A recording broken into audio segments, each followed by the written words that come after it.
जय हिंद दोस्तों, स्वागत है आप सभी का आपके अपने YouTube channel general study mood में। तो कैसे आप लोग? आशा करते हैं कि आप लोग अच्छे होंगे, स्वस्थ होंगे।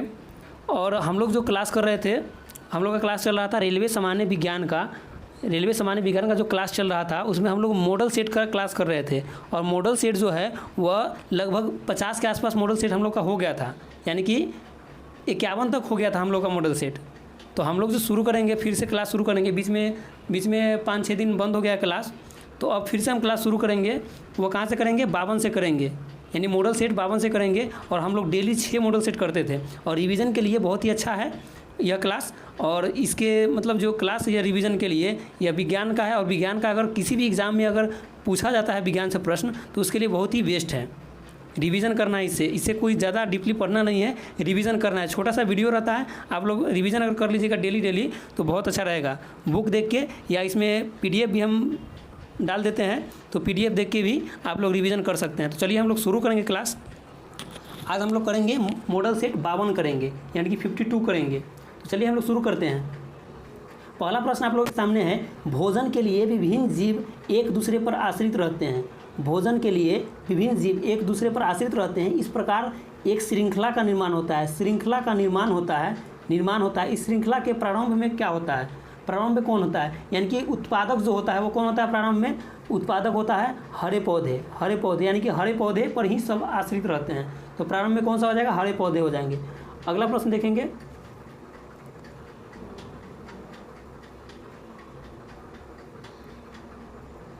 अगला प्रश्न है, सामान्य घेघा की बीमारी, यानी घेघा रोग जो होता है उसमें गर्दन फूल जाती है, ऐसा किस ग्रंथि के कारण होता है? यानी कि घेघा रोग में गर्दन जो है फूल जाता है, वह किसके कारण होता है? थायराइड ग्रंथि के कारण। थायराइड ग्रंथि के कारण गर्दन फूल जाता है। अगला प्रश्न है, वृक्क यानी किडनी की कार्यात्मक इकाई क्या होती है? किडनी की कार्यात्मक इकाई क्या होती है? नेफ्रॉन या वृक्क नलिकाएं। अगला प्रश्न देखेंगे। अगला प्रश्न है, गर्भस्थ शिशु के रक्त में, यानी कि गर्भाशय में जो शिशु रहता है उसके रक्त में पाई जाने वाली कोशिकाएं जिनमें मानव अंग की विकास की सबसे अधिक क्षमता होती है, यानी उस कोशिका का नाम क्या है? Stem cell. उस कोशिका को क्या कहते हैं? स्टेम सेल कहते हैं, जिसमें मानव अंग की विकास होता है, मानव अंग का विकास होता है, स्टेम सेल। अगला प्रश्न देखेंगे। अगला प्रश्न है, सामान्य रूप से शीत रुधिर वाले यानी कोल्ड ब्लडेड जंतु की मुख्य विशेषता क्या है? यानी कि शीत रक्त वाला जो जीव जंतु है उसका मुख्य विशेषता यहाँ पर पूछा गया है। क्या है? शरीर का तापमान जो है वातावरण के साथ बदलते रहता है, यानी कि जिसका शीत रक्त वाला जो जंतु है उसका विशेषता क्या है? शरीर के तापमान जो है वातावरण यानी वायुमंडल के हिसाब से उसका तापमान बदलते रहता है। अगला प्रश्न है, वसा मानव शरीर में कहाँ संग्रहित होता है? यानी कि वसा जो है मानव शरीर में संग्रहित कहाँ पर होता है? त्वचा के नीचे। आंसर क्या हो जाएगा? त्वचा के नीचे हो जाएगा, त्वचा के नीचे। अगला प्रश्न है, कपास के रेशे पौधे के किस भाग में पाए जाते हैं? यानी कि कपास का जो रेशा है पौधे के किस भाग से पाया जाता है? आंसर क्या हो जाएगा? बीजों से। यानी कपास का रेशा जो है वह बीज से प्राप्त होता है। किससे? बीज से। अगला प्रश्न देखेंगे। अगला प्रश्न है, इलेक्ट्रॉन माइक्रोस्कोप में प्रकाश का स्रोत यहाँ क्या नहीं होगा? प्रकाश का स्रोत क्या है? प्रकाश का स्रोत क्या है? इलेक्ट्रॉन किरण है। कौन सा किरण? इलेक्ट्रॉन किरण। अगला प्रश्न है, नॉर्मन बोरलॉग क्यों प्रसिद्ध थे? यानी कि नॉर्मन बोरलॉग जो है वह किस लिए प्रसिद्ध है? हरित क्रांति के लिए प्रसिद्ध है। अगला प्रश्न देखेंगे। अगला प्रश्न है, लकड़ी का पायरोलाइसिस करने पर क्या उत्पन्न होता है? लकड़ी का पायरोलाइसिस करने पर उससे क्या मिलता है हमें? तो चारकोल गैस तथा तेल मिलता है। चारकोल गैस और तेल मिलता है। अगला प्रश्न है, रस्ट रोग मुख्यतः किस फसल को प्रभावित करता है? यानी कि किस फसल को प्रभावित करता है रस्ट रोग? रस्ट रोग जो है वो बीमारी है, किसको प्रभावित करता है? तो गेहूँ को। क्या हो जाएगा आंसर? गेहूँ। अगला प्रश्न देखेंगे। अगला प्रश्न है, आर एस फैक्टर पद जो है किसके नाम पर उत्पन्न किया गया है? यानी कि आर एस फैक्टर जो है पद यह किसके नाम पर उत्पन्न किया गया है? तो बंदर के नाम पर। और कौन से बंदर? रीसस नामक बंदर पर। अगला प्रश्न है, किस अम्ल के कारण दूध खट्टा हो जाता है? यानी कि दूध जो खट्टा होता है वह किस अम्ल के कारण? तो लैक्टिक अम्ल के कारण। लैक्टिक अम्ल के कारण दूध खट्टा हो जाता है। अगला प्रश्न देखेंगे। अगला प्रश्न है, किसमें रक्त नहीं होता है किंतु शोषण करता है? वह क्या है? हाइड्रा है। हाइड्रा जो है जीव, उसमें रक्त नहीं होता है, रक्त नहीं होता है, फिर भी वह शोषण करता है। अगला प्रश्न है, भोजन में लौह की कमी से कौन सा रोग उत्पन्न होता है? भोजन में लौह की कमी से कौन सा रोग उत्पन्न होता है? रोग कौन सा? एनीमिया, यानी कि आयरन की कमी से एनीमिया नामक बीमारी होती है। अगला प्रश्न है हमारा 53 नंबर मॉडल सेट से। पहला प्रश्न इसका क्या है? एक शराबी व्यक्ति में किस विटामिन की कमी हो जाती है? यानी कि जो शराब का सेवन अधिक करता है उसमें कौन सा विटामिन का कमी होता है? विटामिन सी की कमी हो जाती है। अगला प्रश्न है, कवक में संचित भोजन किस रूप में रहता है? यानी कवक में जो भोजन संचित किया जाता है वह किस रूप में? तो ग्लाइकोजन के रूप में। क्या हो जाएगा? ग्लाइकोजन के रूप में। अगला प्रश्न देखेंगे। अगला प्रश्न है, नाखूनों और बालों में उगने वाले उत्तकों को क्या कहा जाता है? यानी कि नाखून और बाल में कौन सा उत्तक पाया जाता है?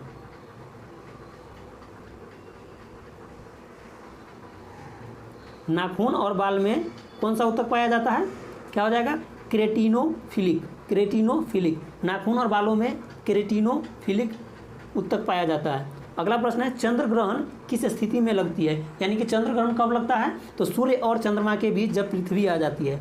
सूर्य और चंद्रमा के बीच जब पृथ्वी आ जाती है तो क्या उसे कहते हैं? उसे चंद्र ग्रहण कहते हैं। चंद्र ग्रहण। और सूर्य ग्रहण कब होता है? सूर्य ग्रहण कब होता है? जब सूर्य और चंद्रमा और पृथ्वी के बीच सूर्य जब आ जाएगा, सूर्य जब बीच में आएगा तो उसे क्या कहेंगे? सूर्य ग्रहण कहेंगे। और सूर्य और चंद्रमा के बीच पृथ्वी आ जाएगा तो उसे क्या कहेंगे? चंद्र ग्रहण कहेंगे। अगला प्रश्न देखेंगे।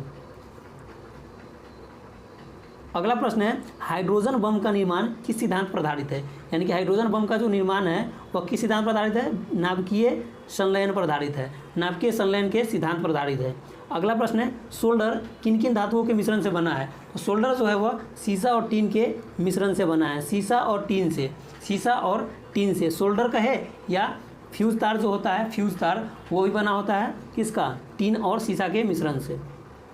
अगला प्रश्न देखेंगे। अगला प्रश्न है, ब्लैक होल सिद्धांत किसने दिया था? ब्लैक होल सिद्धांत जो दिया गया था वो किसके द्वारा? एस चंद्रशेखर के द्वारा।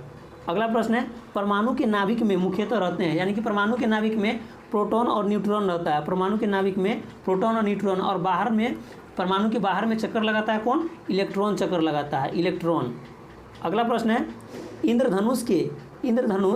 इंद्रधनुष में 7 रंग का बनता है इंद्रधनुष, और उसमें बीच में जो रंग होता है, बीच में वो कौन सा रंग होता है? हरा होता है। इंद्रधनुष के बीच में जो रंग होता है वो कौन सा? हरा होता है। अगला प्रश्न देखेंगे। अगला प्रश्न है, दूध से क्रीम को अलग करने पर दूध के घनत्व पर क्या प्रभाव पड़ता है? यानी कि दूध से जब क्रीम अलग करते हैं तो दूध का घनत्व क्या होता है? बढ़ जाता है। अगला प्रश्न देखेंगे, उच्चतर वोल्टेज से निम्नतम वोल्टेज में रूपांतरित करने वाला उपकरण क्या कहलाता है? यानी कि वोल्टेज को, उच्च वोल्टेज को निम्न वोल्टेज में बदलने वाला उपकरण क्या कहलाता है? ट्रांसफार्मर कहलाता है। ट्रांसफार्मर, यानी ट्रांसफार्मर का कार्य क्या है? उच्च वोल्टेज को निम्न वोल्टेज में और निम्न वोल्टेज को उच्च वोल्टेज में बदलना। अगला प्रश्न है, किसी द्रव का क्वथनांक कैसे कम किया जा सकता है? यानी किसी भी द्रव का क्वथनांक जो है वह कम कैसे किया जा सकता है? तो द्रव पर दाब कम करके, यानी कि अगर दाब कम करेंगे तो क्वथनांक घटेगा, और दाब जब बढ़ाएंगे तो क्वथनांक बढ़ेगा। अगला प्रश्न है, चंद्रमा की त्रिज्या पृथ्वी की त्रिज्या का कितना होता है? यानी कि पृथ्वी के त्रिज्या का 1/4 होता है चंद्रमा की त्रिज्या पृथ्वी की त्रिज्या का कितना होता है? 1/4 होता है। 1/4 होता है। अगला प्रश्न देखेंगे। अगला प्रश्न है, अश्रु गैस का रासायनिक नाम क्या होता है?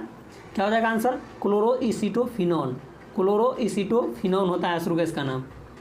अगला प्रश्न है, सभी रेडियो सक्रिय तत्व, यानी कि जितना भी रेडियो सक्रिय तत्व है उससे कौन सा किरण निकलता है? अल्फा, बीटा और गामा किरण निकलता है, उत्सर्जित होता है, और उत्सर्जन के बाद किस में रूपांतरित हो जाता है? यह किरण जो है उत्सर्जन के बाद अंत में किस में रूपांतरित हो जाता है? आंसर क्या हो जाएगा? आंसर हो जाएगा शीशा। क्या हो जाएगा? शीशा। शीशा में रूपांतरित हो जाता है। अगला प्रश्न देखेंगे।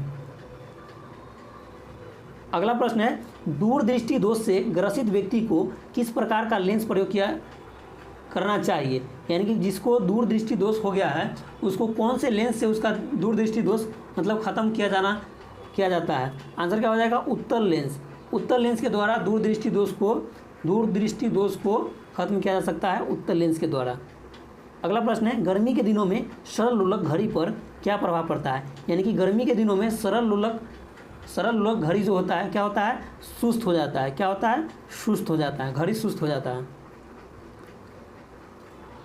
अगला मॉडल सेट है, इसमें 54 नंबर मॉडल सेट है। 54 नंबर मॉडल सेट का पहला प्रश्न क्या है? पहला प्रश्न इसका, अपेक्षिता का विशिष्ट सिद्धांत किसने दिया था? अपेक्षिता अगर पूछा जाए या सापेक्षिता पूछा जाए, दोनों का जो सिद्धांत है वो किसने दिया था? अल्बर्ट आइंस्टीन ने दिया था। अल्बर्ट आइंस्टीन ने दिया था। अगला प्रश्न देखेंगे। अगला प्रश्न है, चुंबक को स्वतंत्रता पूर्वक लटकाने पर वह सदैव किस दिशा की ओर रुकती है? यानी कि चुंबक को अगर स्वतंत्र रूप से लटकाया जाता है तो वह उत्तर दक्षिण की ओर रुकती है। उत्तर दक्षिण दिशा की ओर रुकती है। अगला प्रश्न देखेंगे। अगला प्रश्न है, ट्यूबलाइट में कांच की लंबी ट्यूब के अंदर की दीवार, यानी कि ट्यूबलाइट के अंदर जो होता है, कांच के अंदर वाला जो दीवार होता है उस पर किसका लेप चढ़ाया जाता है? आंसर क्या हो जाएगा? फॉस्फर। फॉस्फर का लेप चढ़ाया जाता है ट्यूबलाइट में। शीशा का जो ट्यूबलाइट होता है उसके अंदर में जो लेप चढ़ाया जाता है वह फॉस्फर का लेप होता है। फॉस्फर का लेप। अगला प्रश्न है आपका, पृथ्वी के ध्रुव पर नमन कोण का मान कितना होता है? यानी कि अगर ध्रुव पर बात करेगा नमन कोण तो क्या हो जाएगा? 90 डिग्री हो जाएगा। 90 डिग्री। और वही विषुवत रेखा पर बात करेगा नमन कोण का मान तो 0 डिग्री हो जाएगा। कितना? 0 डिग्री हो जाएगा। अगला प्रश्न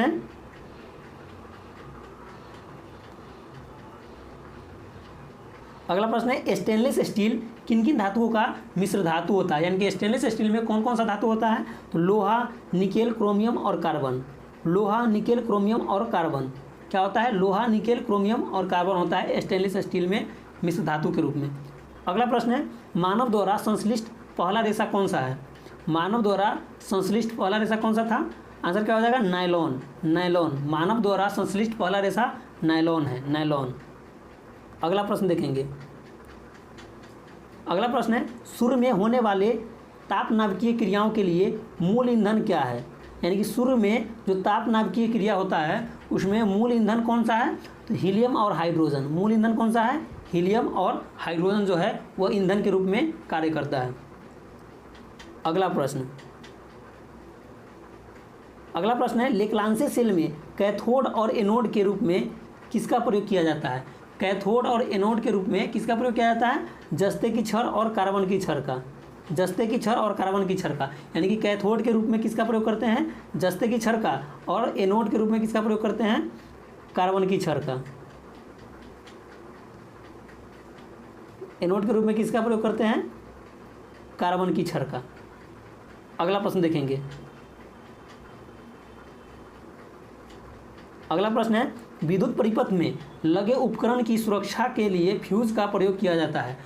फ्यूज किन धातुओं का मिश्र धातु है? यानी कि इतना लंबा प्रश्न है लेकिन इसमें पूछा क्या गया है? फ्यूज जो है वह किसका मिश्र धातु है? तो आंसर क्या हो जाएगा इसका? तांबा, टीन और सीसा। यानी कि अधिक जगह पर, यानी कि जहाँ जहाँ पूछा जाता है ये प्रश्न तो वहाँ टीन और सीसा ही दिया हुआ रहता है। लेकिन कभी कभी तांबा भी पूछ दिया जाता है। तांबा के बारे में पूछ दिया जाता है। तो तांबा, टीन व सीसा तीनों का मिश्र धातु होता है क्या? फ्यूज होता है। फ्यूज। अगला प्रश्न है, सूर्य एक गैसीय गोला है। यानी कि सूर्य जो है एक गैस का गोला है जिसमें विद्यमान दो तत्व कौन कौन से हैं? यानी कि सूर्य जो गैसीय गोला है उसमें विद्यमान दो तत्व, यानी कि अधिकतम रूप से जो तत्व है वह कौन सा है? हाइड्रोजन जो है वह 71% सबसे अधिक है। उसके बाद हीलियम है 26.5%, दूसरा सबसे अधिकतम। और अन्य तत्व जो है वह 2.5% है। सबसे बड़ा तत्व कौन सा है? हाइड्रोजन और हीलियम। हाइड्रोजन और हीलियम। इसके बाद ही कोई तत्व है। अगला प्रश्न देखेंगे। अगला प्रश्न है, अल्फ्रेड नोबेल को नोबेल पुरस्कार वितरण हेतु एक निधि स्थापित करने के लिए धनराशि किस आविष्कार से मिली थी? यानी कि अल्फ्रेड नोबेल को जो नोबेल पुरस्कार के लिए धनराशि मिला था वह डायनामाइट के आविष्कार के लिए मिला था। अगला प्रश्न है, अधूरे प्रज्वलन के कारण सिगरेट से निकलने वाली रंगहीन गैस कौन सी है? यानी कि सिगरेट जो है उससे कौन सा गैस निकलता है? कार्बन मोनोऑक्साइड निकलता है। कार्बन मोनोऑक्साइड यानी कि सिगरेट जो है वह जलता तो नहीं है, वह क्या होता है, उसको जब स्मोकिंग करता है तो सिगरेट से क्या धुआं निकलता है, जलता तो नहीं है। तो धुआं जो निकलता है वो क्या है? अधूरा प्रज्वलन है। उसके कारण गैस निकलता है, वो कौन सा है? कार्बन मोनोऑक्साइड है। अगला प्रश्न है, ग्रीन हाउस प्रभाव में पृथ्वी के वातावरण को गर्म होना, यानी कि पृथ्वी के वातावरण यानी वायुमंडल का गर्म होना सबसे अधिक किसके कारण होता है? यानी कि पृथ्वी का वायुमंडल वो गर्म हो जाता है सबसे अधिक किसके कारण? अल्ट्रावायलेट किरण के कारण सबसे अधिक गर्म होता है। अगला प्रश्न देखेंगे। अगला प्रश्न और इस मॉडल सेट का लास्ट प्रश्न है, क्या है? एक यंत्र AC को DC में परिवर्तन कर देता है तो वो कौन सा है यंत्र? रेक्टिफायर है। यानी कि रेक्टिफायर का क्या कार्य है? AC को DC में बदलना, AC वोल्टेज को, करंट को DC में बदलना, किसका कार्य है? रेक्टिफायर का। चलिए 55 नंबर मॉडल सेट का पहला प्रश्न है, बर्नौली प्रमेय किसके संरक्षण पर आधारित है? यानी कि बर्नौली प्रमेय जो है वह ऊर्जा संरक्षण पर आधारित है। अगला प्रश्न है, मनुष्य के शरीर का सामान्य तापमान कितना होता है? तो मनुष्य के शरीर का सामान्य तापमान अगर फ़ारेनहाइट में पूछे तो 98.6 डिग्री फ़ारेनहाइट हो जाएगा। कितना हो जाएगा? 98.6 डिग्री फ़ारेनहाइट। और सेंटीग्रेड में अगर पूछे तो 37 डिग्री सेल्सियस, और केल्विन में पूछे तो 310 केल्विन। केल्विन में 310 केल्विन, सेंटीग्रेड में 37 डिग्री सेल्सियस और फ़ारेनहाइट में 98.6 डिग्री फ़ारेनहाइट। चलिए यहाँ पर 3 पैमाना में दिया गया है। अगला प्रश्न देखेंगे। तीनों पैमाना आप लोग याद रखिएगा, क्योंकि कोई भी पूछ देगा तो आप लोग आंसर दे सकते हैं। अगला प्रश्न है, LPG गैस में मुख्यतः उपस्थित रहता है कौन सा गैस? ब्यूटेन और प्रोपेन रहता है मुख्य रूप से, और अगर उसमें से कोई एक पूछे तो क्या हो जाएगा? ब्यूटेन हो जाएगा, ब्यूटेन। अगला प्रश्न, रडार निकाय में किन तरंगों का उपयोग किया जाता है? यानी कि रडार में किसका उपयोग किया जाता है? कौन से तरंग का? विद्युत चुंबकीय तरंग का। रडार में विद्युत चुंबकीय तरंग का प्रयोग करते हैं। अगला प्रश्न है, कंप्यूटर के इलेक्ट्रॉनिक चिप्स बनाया जाता है किसका? सिलिकॉन का बना होता है। कंप्यूटर के इलेक्ट्रॉनिक चिप्स किसका बना होता है? सिलिकॉन का। अगला प्रश्न, भूकंप तरंग को रिकॉर्ड किस यंत्र के द्वारा किया जाता है? भूकंप तरंग को रिकॉर्ड किस यंत्र के द्वारा किया जाता है? आंसर क्या हो जाएगा? सिस्मोग्राफ यंत्र के द्वारा भूकंप को रिकॉर्ड किया जाता है। अगला प्रश्न देखेंगे।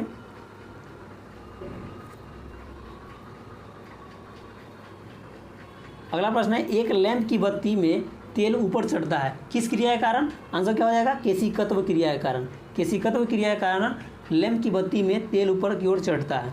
अगला प्रश्न है, पॉलीथीन बनाने में किस गैस का प्रयोग किया जाता है? गैस का नाम बताना है। पॉलीथीन बनाने में किस गैस का प्रयोग किया जाता है? आंसर क्या हो जाएगा? एथिलीन का। एथिलीन गैस का प्रयोग किया जाता है, एथिलीन। अगला प्रश्न देखेंगे। अगला प्रश्न है, मानव आराम के लिए सर्वाधिक उपयुक्त ताप कौन सा है? यानी कि कौन से तापमान में मानव के लिए आरामदायक होता है? कौन सा तापमान? तो 18 डिग्री सेल्सियस से 22.5 डिग्री सेल्सियस का जो रेंज है उसके बीच मानव के लिए आरामदायक तापमान माना गया है। अगला प्रश्न है, ग्रह के गति का नियम निरूपित किन्होंने किया था? यानी कि ग्रह का नियम जो है वह किसके द्वारा निरूपित किया गया था? आंसर क्या हो जाएगा? जॉन्स केपलर के द्वारा। केपलर के द्वारा ग्रह का नियम जो है वह दिया गया था। अगला प्रश्न देखेंगे। अगला प्रश्न है, लाल रंग के गुलाब को हरे रंग में देखने पर वह कैसा दिखाई देगा? आंसर क्या हो जाएगा? काला। यानी कि लाल रंग का गुलाब जो है वह हरे रंग में जब देखेंगे तो लाल और गुलाब का मिश्रण क्या हो जाएगा? काला रंग हो जाएगा। अगला प्रश्न देखेंगे। अगला प्रश्न है, जब दो समानांतर दर्पणों के बीच कोई वस्तु रखा जाता है तो उसके कितने प्रतिबिंब बनते हैं? यानी कि समांतर दर्पण के बीच दो समांतर त्रिकोण के बीच जब वस्तु रखा जाता है कोई, तो उसका प्रतिबिंब जो है वह असंख्य बनता है, यानी कि उसको काउंट नहीं किया जा सकता है, इतना बनता है। और उसका दूसरा प्रतिबिंब जो होता है वो क्या होता है, सबसे स्पष्ट दिखाई देता है। अगला प्रश्न देखेंगे। अगला प्रश्न है, पाश्चुरीकरण क्रिया में दूध कितने डिग्री सेल्सियस पर गर्म करके सुरक्षित किया जा सकता है। यानी कि दूध जो है वह सुरक्षित किया जाता है, यानी कि पाश्चुरीकृत किया जाता है 62 डिग्री सेल्सियस पर। क्या हो जाएगा आंसर, 62 डिग्री सेल्सियस। अगला प्रश्न है, एल्युमिनियम धातु का मुख्य अयस्क क्या है। यानी कि एल्युमिनियम धातु का बहुत सारा अयस्क होता है, लेकिन उसमें मुख्य अयस्क कौन सा है, बॉक्साइड है। क्या हो जाएगा आंसर, बॉक्साइड हो जाएगा। अगला प्रश्न देखेंगे। अगला प्रश्न है, नाभिकीय रिएक्टर में मंदक के रूप में किसका प्रयोग किया जाता है। तो नाभिकीय रिएक्टर में मंदक के रूप में भारी जल, जिसे हम D2O भी कहते हैं, ग्रेफाइट, बेरिलियम, तीनों का प्रयोग किया जाता है। तीनों में से किसी का प्रयोग किया जाता है। ग्रेफाइट जो है वह क्या है, एकमात्र अधातु है जो विद्युत का सुचालक है, विद्युत का सुचालक है। अगला प्रश्न देखेंगे। अगला प्रश्न है, गैल्वेनाइज्ड लोहे के चादर किस वस्तु की परत के कारण जंग खाने से बचाती है। यानी कि गैल्वेनाइजेशन जो होता है उसमें किस धातु का प्रयोग करते हैं, जिंक का, जिंक यानी कि जस्ता का प्रयोग करते हैं। अगला प्रश्न देखेंगे।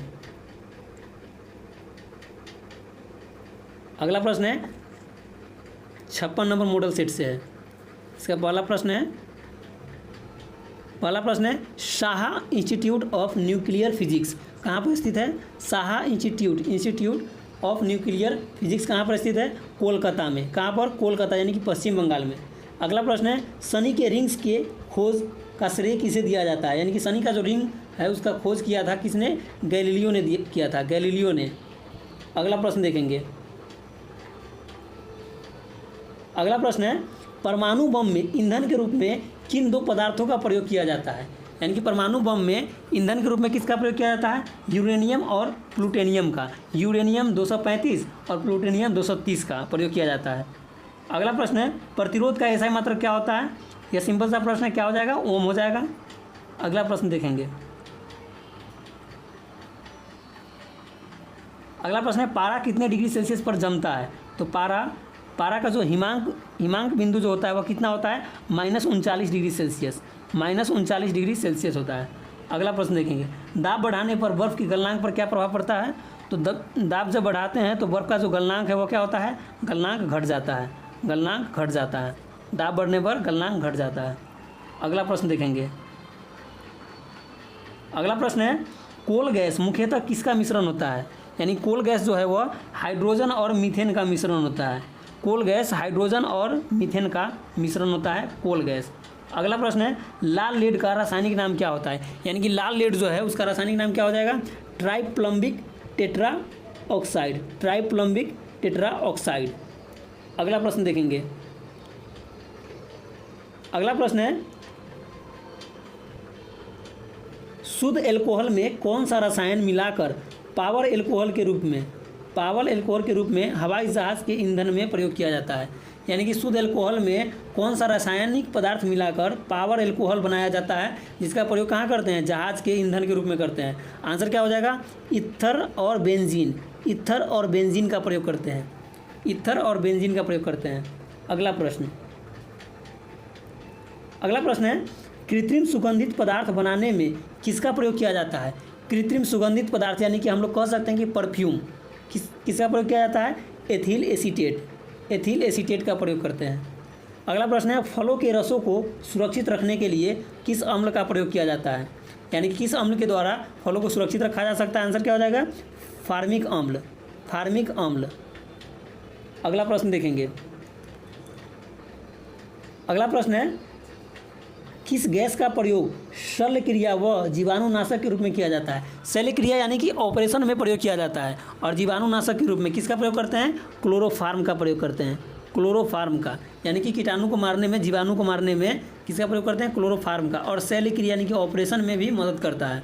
अगला प्रश्न है, रक्त के प्रवाह को रोकने के लिए किसका प्रयोग किया जाता है। तो रक्त के प्रवाह को रोकने के लिए हम फेरिक क्लोराइड का प्रयोग करते हैं, और फेरिक क्लोराइड जो है रासायनिक नाम किसका है, फिटकिरी का नाम है, फिटकिरी का। और हम लोग जो सैलून में जो देखे होंगे कि सैलून में जो शेविंग करता है तो उसमें अगर कट उठ जाता है तो किसका प्रयोग करता है, फिटकिरी का प्रयोग करता है। उसका रासायनिक नाम क्या है, फेरिक क्लोराइड। Ferric chloride. अगला प्रश्न देखेंगे। अगला प्रश्न है वेल्डिंग करने में किन किन गैसों का प्रयोग किया जाता है। यानी कि वेल्डिंग जो किया जाता है वह गैस जो है वह किसका मिश्रण होता है, ऑक्सीजन और एसिटिलीन का, ऑक्सीजन और एसिटिलीन का। और एसिटिलीन गैस जो है वह कृत्रिम रूप से फल को पकाने में प्रयोग किया जाता है, कृत्रिम रूप से। अगला प्रश्न है हाइड्रोजन गैस का आविष्कार किसने किया था। हाइड्रोजन गैस का आविष्कार किसने किया था, हेनरी कोएंडिस ने, हेनरी कोएंडिस ने किया था। अगला प्रश्न देखेंगे। अगला प्रश्न है वैज्ञानिक एवं औद्योगिक अनुसंधान के लिए भारत में दिया जाने वाला पुरस्कार कौन सा है। वैज्ञानिक और औद्योगिक क्षेत्र में दिया जाने वाला पुरस्कार कौन सा है, शांति स्वरूप भटनागर पुरस्कार, शांति स्वरूप भटनागर पुरस्कार। अगला प्रश्न देखेंगे। अगला प्रश्न है आग लगाने वाला नापाम बम, यानी कि नापाम बम जो है उसमें क्या होता है, आग बहुत अधिक तेज़ी से लगता है और उसमें ताप जो होता है बहुत अधिक होता है, यानी कि लगभग 5000 डिग्री फ़ारेनहाइट तक उसमें ताप रहता है, ताप उत्पन्न होता है। उत्पन्न करने वाला मुख्य पदार्थ क्या है, यानी कि वो नापाम बम में जो ताप जो उत्पन्न किया जाता है वह किसके कारण, कौन सा पदार्थ के कारण। आंसर क्या हो जाएगा, नेप्थेनेट पामीटेट के द्वारा, नेप्थेनेट पामीटेट के द्वारा, नेप्थेनेट पामीटेट के द्वारा। यानी कि ये वाला प्रश्न जो है जल्दी नहीं मिलता है, यह बहुत ही अच्छा प्रश्न है, इसलिए आप लोग इसको 2-3 बार देख लीजिएगा। क्या है, आग लगाने वाला नापाम बम, यानी कि इस बम में क्या होता है, आग इतना तीव्र गति से लगता है कि उसका ताप जो होता है बहुत अधिक हो जाता है, यानी कि लगभग 5000 डिग्री फ़ारेनहाइट तक हो जाता है। और उसमें आग जो उत्पन्न करता है, यहाँ पर थोड़ा मिसप्रिंट हो गया, यहाँ पर क्या हो जाएगा, आग हो जाएगा। आग जो उत्पन्न होता है वह कौन सा पदार्थ उत्पन्न करता है, तो नेप्थेनेट पामीटेट करता है। अगला प्रश्न देखेंगे। अगला मॉडल सेट है, कौन सा मॉडल सेट है, 57 नंबर मॉडल सेट है और यह हम लोग का आज का लास्ट होगा, लास्ट मॉडल सेट। पहला प्रश्न है इसका, वायुयान के टायरों में हवा भरने में किस गैस का प्रयोग किया जाता है। वायुयान के टायर में हीलियम गैस का प्रयोग करते हैं, क्या, हीलियम गैस का प्रयोग करते हैं। अगला प्रश्न है सिंदूर का रासायनिक नाम क्या है। आंसर क्या हो जाएगा, मर्क्यूरिक सल्फाइड। सिंदूर का रासायनिक नाम मर्क्यूरिक सल्फाइड है। अगला प्रश्न देखते हैं, क्लोरोफिल में किस धातु का आयन उपस्थित होता है। तो क्लोरोफिल जो होता है वह हरे पौधों में पाया जाता है क्लोरोफिल, और उसमें कौन सा धातु उपस्थित रहता है, धातु अगर बात करें तो कौन सा हो जाएगा, मैग्नीशियम हो जाएगा, मैग्नीशियम धातु उपस्थित होता है। अगला प्रश्न है हम लोग का वाइन, यानी कि शराब में उपस्थित रहता है, शराब में कौन सा उपस्थित रहता है एल्कोहल, एथिल एल्कोहल। शराब में एथिल एल्कोहल उपस्थित रहता है, एथिल एल्कोहल। अगला प्रश्न है सोना का रासायनिक प्रतीक क्या होता है। ये तो आप लोगों को पता ही होगा, सोना का रासायनिक प्रतीक Au होता है, यानी कि ऑरम। जो सिंपल प्रश्न है उसको ज़्यादा ध्यान नहीं देना है, जो अच्छा प्रश्न आएगा उसको आप लोग 2-3 बार देख लीजिएगा, क्योंकि याद करना है, रिवीजन करना है। अगला प्रश्न है रासायनिक दृष्टि से चीनी क्या होता है। यानी कि रासायनिक दृष्टि से अगर चीनी पूछा जाए तो क्या होता है, सुक्रोज होता है, सुक्रोज। अगला प्रश्न है बर्फ़ के साथ नमक को मिलाने पर इसके गलनांक पर क्या प्रभाव पड़ता है। यानी कि बर्फ़ के साथ अगर नमक को मिलाते हैं तो इसका गलनांक क्या होता है, गलनांक को कम कर देता है, गलनांक को कम कर देता है। हम लोग देखे होंगे कि मलाई बर्फ़ जो होता है, जो हम लोग खाते हैं, आइसक्रीम खाते हैं, तो हम लोग देखते थे कि रेड वाला जो मलाई बर्फ़ आता था उसमें नमक का मात्रा मिला देने से नमकीन हल्का लगता है ना, तो वह नमक की मात्रा मिलाने से, और नमक इसलिए मिलाया जाता है ताकि वह जल्दी पिघले ना, जल्दी गले नहीं। अगला प्रश्न देखेंगे। अगला प्रश्न है भार के अनुपात में जल में हाइड्रोजन व ऑक्सीजन का क्या अनुपात होता है। यानी कि जल जो होता है H2O होता है, उसमें भार जो होता है, भार के अनुपात में अगर बात करें तो अनुपात क्या हो जाएगा, हाइड्रोजन व ऑक्सीजन का। हाइड्रोजन क्या हो जाएगा 1 और ऑक्सीजन 8 अनुपात में हो जाएगा, 1:8 में हो जाएगा हाइड्रोजन और ऑक्सीजन का भार। अगला प्रश्न है दांतों व हड्डियों में उपस्थित रहता है, दांत और हड्डी में कौन सा तत्व उपस्थित रहता है, कैल्शियम फॉस्फेट, कैल्शियम फॉस्फेट उपस्थित रहता है। अगला प्रश्न, चमकीले विद्युत विज्ञापनों में किस गैस का प्रयोग किया जाता है। चमकीले विद्युत विज्ञापन में किस गैस का प्रयोग करते हैं, नियोन गैस का, नियोन गैस का प्रयोग किया जाता है। अगला प्रश्न है सिक्का किस धातु का बना होता है। यानी कि सिक्का जो है वह किस धातु का मिश्रण होता है, तांबा और टीन का, तांबा और टीन का। तांबा 88% और टीन 12%, तांबा 88% और टीन 12% का मिश्रण होता है। अगला प्रश्न देखेंगे। अगला प्रश्न है सौर सेलों के निर्माण में प्रयुक्त होता है, यानी कि सौर सेल के निर्माण में किसका प्रयोग करते हैं? सीजियम का। सौर सेल में सीजियम का प्रयोग किया जाता है। अगला प्रश्न है लोहे के चादरों पर जस्ते की परत चढ़ाने की प्रक्रिया को क्या कहते हैं? यानी कि यह प्रश्न 2 बार रिपीट कर चुका है। इससे पहले क्या पूछा गया था कि गैल्वेनाइजेशन में किस धातु का प्रयोग करते हैं, तो आंसर हो गया था जस्ता। और यहाँ पर पूछा गया है कि लोहे के चादरों पर जस्ते की परत चढ़ाने की प्रक्रिया को क्या कहते हैं? यहाँ पर प्रक्रिया के बारे में पूछा गया है। क्या हो जाएगा? गैल्वेनीकरण या गैल्वेनाइजेशन हो जाएगा। अगला प्रश्न देखेंगे। अगला प्रश्न है जर्मन सिल्वर किसका मिश्रण होता है? तो जर्मन सिल्वर जो है वह जस्ता और निकेल का मिश्रण होता है। जस्ता और निकेल का मिश्रण होता है। अगला प्रश्न है गन्ने की चीनी किनके संयोग से बनती है? यानी गन्ना जो है वह चीनी बनाया जाता है गन्ना से, वह किसके सहयोग से? तो ग्लूकोज और फ्रक्टोज के सहयोग से। ग्लूकोज और फ्रक्टोज के सहयोग से। अगला प्रश्न देखेंगे। अगला प्रश्न है किस पदार्थ का प्रयोग मशीनों में स्नेहक के रूप में, यानी कि लुब्रिकेंट के रूप में प्रयोग किया जाता है? किस पदार्थ का प्रयोग मशीन में स्नेहक के रूप में किसका प्रयोग करते हैं? ग्रेफाइट का प्रयोग करते हैं। अगला प्रश्न है किस खनिज को बेवकूफ़ों का सोना यानी कि फॉल्स गोल्ड के नाम से भी जाना जाता है? क्या हो जाएगा आंसर?